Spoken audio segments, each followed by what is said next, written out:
السلام علیکم ورحمۃ اللہ وبرکاتہ۔ سامعین کرام، ایک مرتبہ حضور سرور کائنات صلی اللہ علیہ وآلہ وسلم اور حضرت علی کرم اللہ وجہ الکریم کو اپنے ساتھ لے کر ایک غزوہ میں تشریف لے گئے۔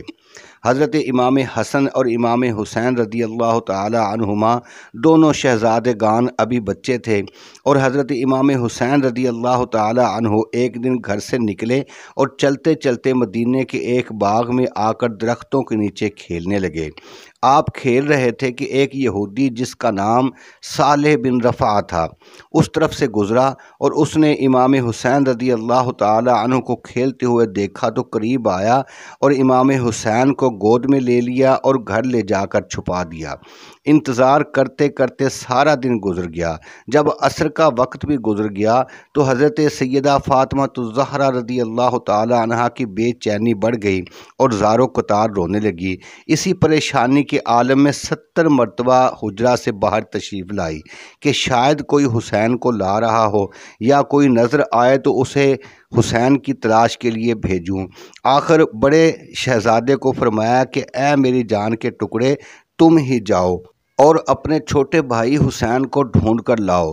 حضرت امام حسن رضی اللہ تعالی عنہ کھجوروں کے اسی باغ میں تشریف لے گئے جہاں سے وہ صالح یہودی حضرت امام حسین کو اٹھا کر لے گیا تھا، اور جا کر آواز دی، اے حسین ابن علی، اے نبی کی آنکھوں کی ٹھنڈک، اے میرے بھائی تم کہاں ہو؟ مگر کوئی جواب نہ ملا۔ اچانک ایک ہرن ادھر سے گزر رہا تھا۔ آپ نے اس سے فرمایا کہ یا زبیو حل رأیت اخی حسینہ، اے ہرن کیا تو نے میرے بھائی حسین کو دیکھا ہے؟ تو قربان جائیے اہل بیت کی عظمت اور شان پر کہ وہ جب جانوروں کو مخاطب کرتے ہیں تو جانور بھی اللہ کے حکم سے بولنے لگ جاتے ہیں۔ ہرن کو اللہ تعالیٰ نے زبان ناطق عطا فرمائی اور وہ بحکم الہی بولا۔ اس کو صالح بن رفع یہودی نے پکڑ لیا ہے اور اپنے گھر میں چھپا رکھا ہے، وہاں سے جا کر لے آئیے۔ امام حسن رضی اللہ تعالی عنہ چلتے ہوئے اس یہودی کے گھر پہنچے اور آواز دی۔ صالح باہر آیا۔ آپ نے فرمایا کہ اے صالح میرے بھائی حسین کو لا، لیکن اس یہودی نے کوئی جواب نہ دیا۔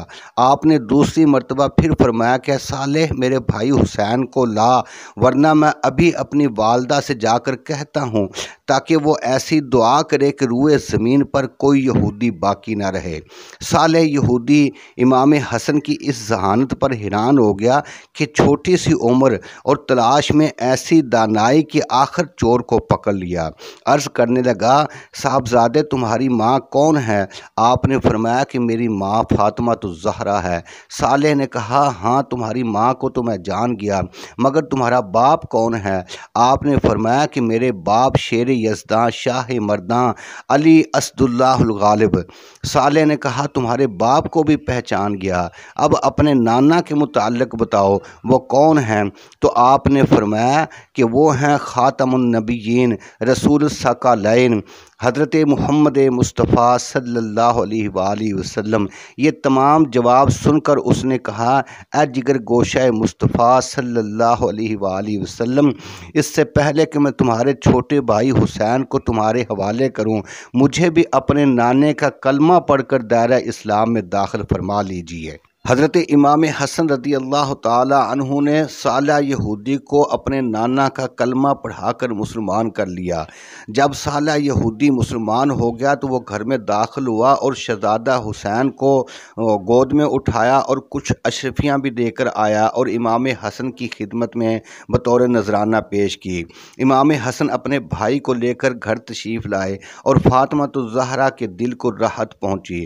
اس کے کچھ عرصہ بعد صالح اپنی قوم کے 70 آدمیوں کو اپنے ساتھ لایا اور پھر شہزادے گان کی خدمت میں حاضر ہو کر سب نے کلمہ پڑھا اور دائرہ اسلام میں داخل ہو گئے۔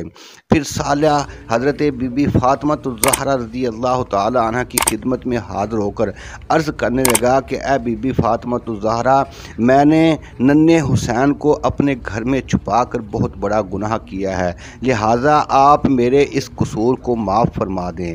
حضرت بی بی فاطمہ فاطمہ الزہرا نے فرمایا میں تو معاف کرتی ہوں مگر یہ علی المرتضیٰ شیر خدا کے فرزندان ہیں، علی سے بھی معافی مانگو۔ صالحہ انتظار کرتا رہا۔ جب حضرت علی رضی اللہ تعالی عنہ غزوہ سے تشریف لائے، تمام قصہ عرض کر کے معافی مانگی تو آپ نے فرمایا میں تجھ سے بہت خوش ہوں اور اپنی طرف سے تیری خطا معاف کرتا ہوں، لیکن اے صالح یہ یاد رکھ یہ دونوں شہزادے حضرت محمد مصطفیٰ صلی اللہ علیہ وآلہ وسلم کے جگر گوشان ہیں، تو ان سے جا کر معافی طلب کر تاکہ تو بری ہو جائے۔ صالح روتا ہوا بارگاہ رسالت میں حاضر ہوا اور عرض کی کہ اے سید المرسلین، اے رحمت للعالمین، صالحہ نے خطا کی ہے، اسے معاف فرما دیں، اور سارا واقعہ بھی بارگاہ رسالت میں عرض کر دیا۔ حضور صلی اللہ علیہ وآلہ وسلم نے فرمایا کہ اے صالح ہم نے تو تیرا قصور معاف کر دیا ہے، مگر یہ برگزیدگان خدا ہیں، لہٰذا تو دربار خداوندی میں توبہ اور استغفار کر۔ صالح روتا ہوا جنگل کی طرف چلا گیا اور دن رات جنگل میں روتا رہا اور اپنے گناہ کی معافی مانگتا رہا، حتیٰ کہ اسی طرح 17 دن جنگل میں روتا رہا۔ آخر جبریل علیہ السلام بحکم خداوندی بارگاہ رسالت میں حاضر ہوئے اور عرض کیا کہ اللہ تعالیٰ آپ کو سلام فرما کر ارشاد فرماتا ہے کہ اس بوڑھے صالح کو بلا کر بشارت دیجئے کہ ہم نے اس کی توبہ قبول فرما لی ہے اور اے محبوب اس کا نام آپ کے دوستوں میں لکھ دیا ہے۔ سامعین کرام، یہ اوراق غم کے صفحہ نمبر 161 سے یہ واقعہ لیا گیا ہے۔ تو ایک یہودی اسلام لانے کے بعد بھی اپنی گناہ پر اتنا پریشان ہو، حالانکہ اس نے امام حسین کو کوئی تکلیف بھی نہیں پہنچائی، صرف اٹھا کر لے گیا پھر واپس بھی کر دیا اور اس کے کفارے میں اس قدر گریہ زاری کرتا رہا۔ ذرا سوچئے کہ ان کلمہ پڑھنے والے اور اپنے آپ کو نبی کا امتی کہلانے والے نام نہاد مسلمانوں کا کیا حال ہوگا کہ جنہوں نے نواس رسول صلی اللہ علیہ وآلہ وسلم کو خود بلا کر اتنا ظلم کیا کہ خاندان نبوت کی بے عزتی کی اور انہیں میدان کربلا میں شہید کر دیا۔ وہ کل قیامت کے دن بارگاہ الہی میں کیا منہ دکھائیں گے؟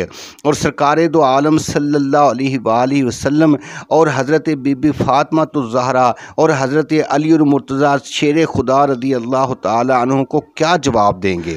ہماری ان سے گزارش ہے جو آج بھی یزید کو حق پر اور امام حسین کو نعوذ باللہ باغی کہتے ہیں کہ ابھی وقت ہے کہ صالح یہودی کی طرح وہ دنیا میں ہی توبہ کر لیں تاکہ کل قیامت کے دن رسول اور آل رسول صلی اللہ علیہ وآلہ وسلم کے حقدار بن سکیں۔ ناظرین، اگر ویڈیو اچھی لگے تو ہمارے چینل حوض کوثر کو ضرور سبسکرائب کریں اور بیل کو بھی پریس کریں۔ اللہ حافظ۔